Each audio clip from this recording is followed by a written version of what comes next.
समाचार आइल बा आँख असरा में बबल मुजियरा सकुचाइल बा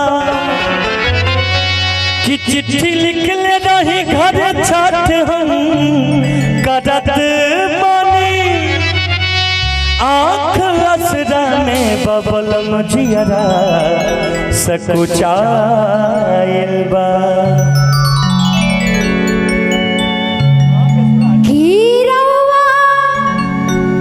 हो रउआ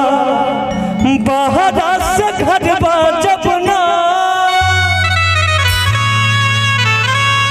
रउआ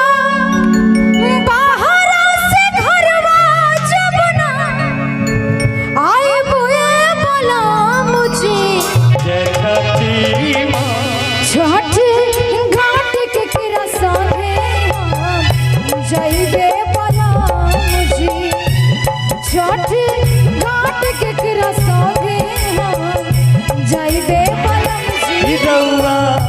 बहरा से घरवा जबना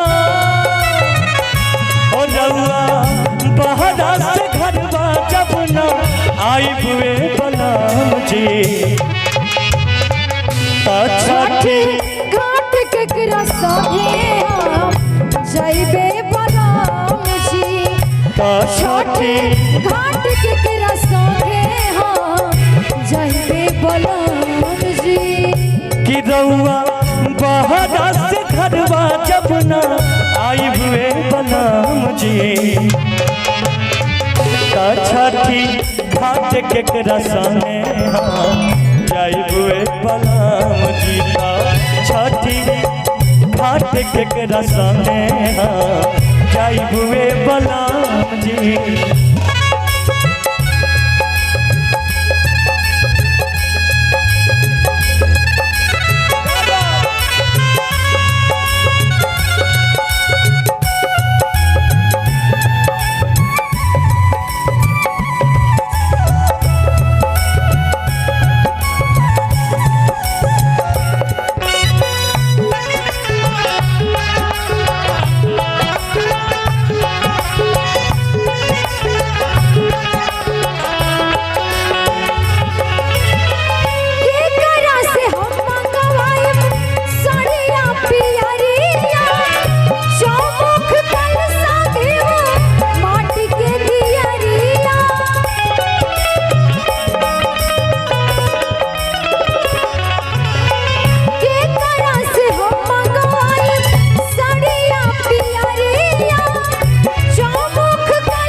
केकरा से हम मंगवाई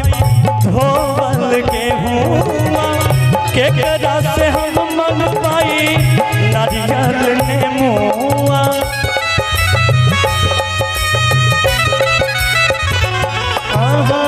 केकरा से हम मंगवाई धोवल गेहुआ केकरा से हम मंगवाई नारियल नेमुआ। ओ बूढ़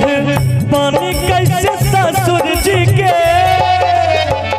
ओ बूढ़ पानी कैसे ससुर जी के